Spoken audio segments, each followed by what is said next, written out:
More than 5 years on from Tunisia's revolution, the country has had several peaceful handovers of power, parties from different ideological backgrounds working together, and it's avoided the turmoil that other Arab Spring countries have gone through. The Ennahda party, an Islamic-orientated movement that has recently rebranded itself away from political Islam, played an important role in Tunisia's transition to democracy. We spoke to Ennahda's leader, Rached Ghannouchi, about that move away from political Islam and more. You're watching TRT World, and this is One on One. Mr. Rached Ghannouchi, thank you for joining us on TRT World. Syria, Libya, Yemen, Egypt, all countries that rose up in 2011 during the Arab Spring and are currently living or going through turmoil. What makes Tunisia different? تونس والحمد لله تنعم بالديمقراطية تنعم بالسلام. Tunisia is enjoying democracy and peace. Yes, our stability has been fragile. We've had 8 governments since the revolution, but all those governments have changed through peaceful means, through real parliamentary elections. We are going through a stage of democratic change, and during democratic changes, peace can easily be disturbed. Therefore, there is no room for violence. Tunisia has every type of liberty, such as the freedom to vote and form political parties. There are neither any prisoners of conscience in Tunisia, nor anyone in jail because they formed a party or an NGO. Why has Tunisia been peaceful and had a successful democratic transition, while its sisters in the Arab Spring face tough ones? There are many reasons for this. I attended a meeting of our party's advisory council in a hotel to discuss our participation in the new government and whether our representation in it was fair. Some attendees said that our share wasn't acceptable and that it should be higher. There were about 200 young wounded Libyans in the hotel. I told the meeting, look at these wounded young Libyans with amputated arms and legs, gouged out eyes. I told the attendees that they could have ended up like them. You are discussing a problem of representation while they are suffering from a problem that threatens their very existence. Their bodies are damaged. The reason is the failure of the Libyan elite to solve their problems via dialogue. They used weapons, and now they are in civil war. You can say the same thing about Egypt, Iraq, Syria, and Yemen. The political elites in these countries failed to manage their differences using peaceful means, while the Tunisian elite, whether they are left-wing, right-wing, or Islamists, were able to conduct a peaceful dialogue. The Tunisian Islamists did something unprecedented when they withdrew from the government because they felt that the state was heading towards a confrontation. They preferred to protect peace and democracy rather than keeping power. We said at that time that we might lose power, but we will win Tunisia. We might lose power, but we will win democracy. But while political rights have clearly increased and space has opened up for different political opinions, many Tunisians, especially in the interior, complain of the economy and also the security situation. What do you say to those Tunisians who feel let down by post-revolutionary Tunisia? Economic conditions in Tunisia are difficult, as they were difficult before the revolution. We have to remember that economic corruption, widespread unemployment, and the corruption of the political elite were among the main reasons behind the revolution. After the revolution, the hopes of these young men and women that they would get a good job has so far not been fulfilled. The reasons are many. Firstly, it hasn't been long. Yes, 5 years is long enough to change society from a dictatorship to a democracy, but it's not long enough to change it from poverty to wealth. You worked fairly well with the president, Beji Qaid al-Sibsi, and he recently addressed your party conference.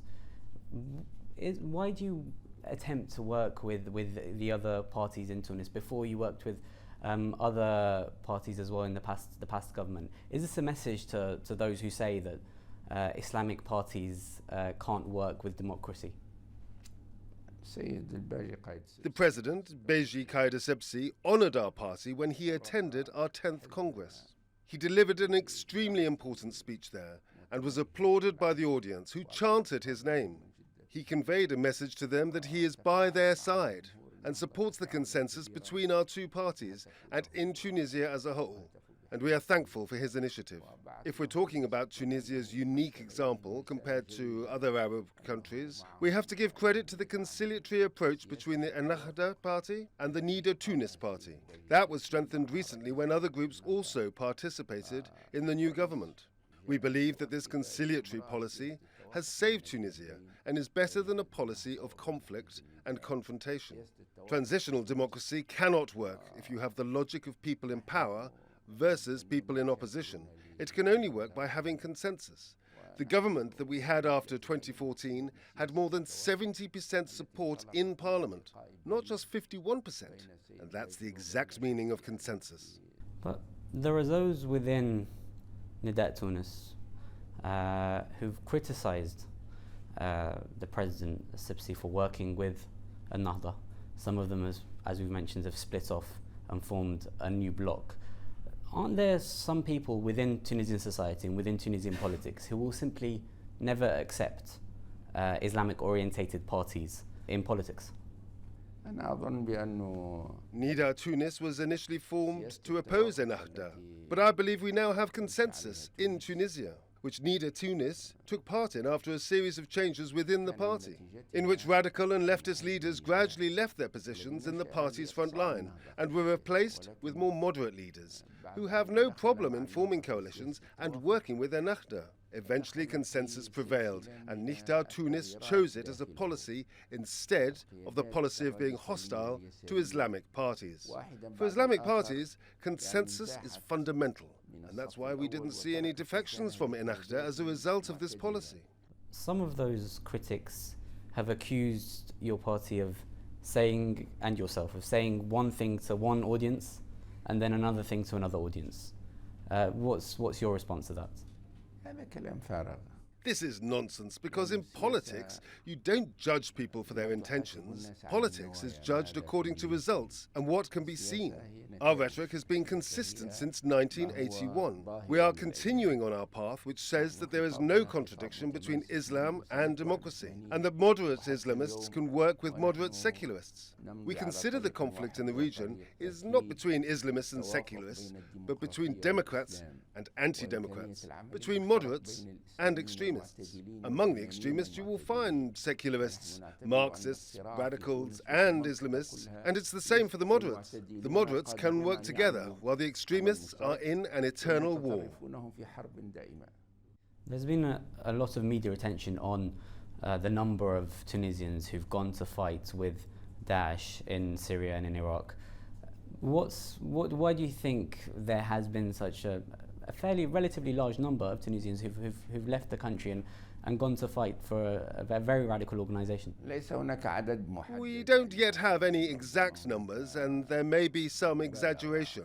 Yes, there are 1,000 to 2,000 Tunisians there, but the question is, why have they joined now and not in the past? The answer, well, it's social reasons, such as ignorance and poverty, and political reasons, such as despotism. These guys have grown up in a dictatorship.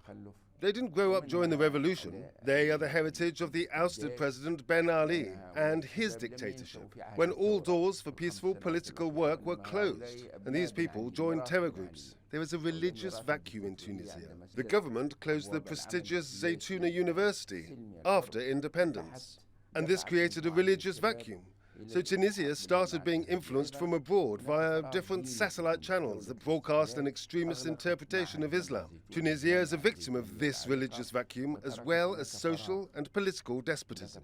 Our evaluation is that there is no place for terrorism in the future because the Tunisian practice of Islam is moderate and the Tunisian people are far away from extremism. That's an irregularity in an extraordinary period. If we in Tunisia have proper religious education and development and freedom, then there'll be no space for terrorism. In Morocco, for example, they have excellent religious education. And you find there that the phenomenon of terrorism is rare because there is no religious vacuum there. To move on to your party conference, the recent party conference Ennahda had, where you formalized the split between preaching and between politics. And this was seen as leaving behind political Islam and you're quoted as saying that political Islam, that Tunisia has now left behind the period of political Islam. Can you talk us through what this decision actually means in practice, and how you now define Ennahda as a political party? Ennahda is a democratic political party. We are Muslim Democrats, just as there are Christian Democrats and Buddhist Democrats. When we say we left political Islam, we mean that we have left the all-encompassing view of Islam. We haven't moved from Islam to secularism. We are still Muslims and proud of our religion. We believe Islam is a doctrine that affects the behavior of people in all areas of life. It affects the moral, political, economic, social behavior of human beings. It isn't a doctrine isolated from life. We moved from the idea of an organization that encompasses charity work, religious preaching, education, and trade unions to a party that specializes in politics, political reform, providing a service to people and enhancing people's lives. Religious preaching has its own specialists. If someone in our party wants to run for parliament, we tell him that you can't be a politician and an imam who leads people in prayer in mosque. We are in the age of democracy, the age of advancement where society is based on expertise. Whoever wants to work in politics can form a political party, and whoever wants to do religious work can go to religious institutions. Whoever is interested in charity work can establish an NGO, and whoever is interested in union work can go to the unions. Now, in the age of democracy, political work has no need to hide behind charity work or legal work, and vice versa. Some from Ennahda's base, the more religious voters, might see this decision as perhaps selling out. That this is an attempt to make the secular parties happy, whilst forgetting some of Ennahda's own base. What would your response be to that? Our goal is not to bring happiness or sadness to this person or to that. We have a view which is consistent with Islam. We reaffirm the compatibility between Islam and democracy. We've followed this path since 1981, when we held a press conference and announced the Islamic approach of our movement. We were asked, what will you do if the Communist Party won the elections? We answered that we will respect the will of the people and that we have only one option, which is to convince people to correct their mistake. Because when they vote for communists, this means that they don't have a correct understanding of Islam, or that they don't understand communism properly, or that the Islamists couldn't provide suitable solutions for people's problems. So it's the Islamists' responsibility to fix their problems instead of prohibiting another party from its right of existence. Now, going back to your party conference, as you said, President al-Sibsi addressed the conference. Now, al-Sibsi, before the revolution, was the speaker in Ben Ali's parliament. He had roles under Bourguiba. And some of the younger Ennahda voters I've spoken to, or Ennahda supporters I've spoken to, have criticized this. The cooperation is important, but why are we basically dealing with elements of what they see as the old regime? And members of the old dictatorship of Tunisia, who obviously left many Ennahda members in exile and in prisons. This is extremely important. One of the reasons behind the success of the Tunisian transition and the failure of others is how the previous regime was dealt with. In Libya, for example, they issued a law that led to the ousting of all the people who worked with the Gaddafi regime from 1969 to 2011. This divided society into two, and the country ended in a position where the language of violence prevailed over dialogue. Look at what is happening now in Libya.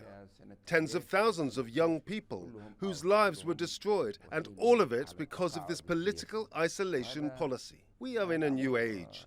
We can't judge people collectively. We don't criminalize everyone who worked with an ousted regime. We hold accountable those who committed crimes. Otherwise, criminalizing people for everything that happened over 50 years opens the door for a civil war. That's why we suggested the policy of amnesty and tolerance. And we also said that the revolution produced a constitution, and whoever has accepted this constitution is considered a son of the revolution. This example of Ennahda in Tunisia, cooperating with political parties from different ideologies, this new separation of the the preaching from the politics. Is this an example to other groups that Ennahda has often been grouped with in the past, say the Muslim Brotherhood in Egypt, for example, and other similar groups in the region? Is Tunisia now, and Ennahda specifically, an example for them? We don't wish to export anything abroad. We are developing a Tunisian reality that has benefited from the Egyptian, Turkish and Malaysian experience and from Western examples. We are trying to create a Tunisian example. If others find it good to copy, we will be happy. But we are not claiming we are doing this for the Muslim world, because the conditions of Muslims are different in every country, and each state should look at its needs very well and benefit from other experiences. During the Ben Ali years, you were in exile in the United Kingdom. How did that experience in the United Kingdom, that experience of exile, affect you in the years whilst you were in exile in terms of the formulation of your political theories and your ideas? And then in the post-revolution years, when you were able to put them into practice in Tunisia, was there a big effect from that period in exile? We started our democratic journey in 1981. So when we went to Britain, we took our democratic experience with us. We didn't discover democracy in Britain, but rather, from the first day, our party was created as a democratic party. We considered the value of freedom as the cornerstone for building the state. We interpreted Islamic principles according to the values of freedom. We consider any interpretation of Islam that is against freedom wrong. The main value in Islam is the freedom of faith. God said, whoever wants to believe can, and whoever wants to disbelieve also can. In addition to that, we saw in the UK how the machine of democracy works successfully. The mechanisms of the machine can protect the security of society and ensures the transition of power from one party to the next. It protects society from extremism. When we came after the revolution, our party was the defender of the parliamentary system. Some believed that we imported the British parliamentary idea. We don't deny that we admired the British parliamentary system, but in reality, my writings, from the first days of our party, placed the parliamentary system at its foundation.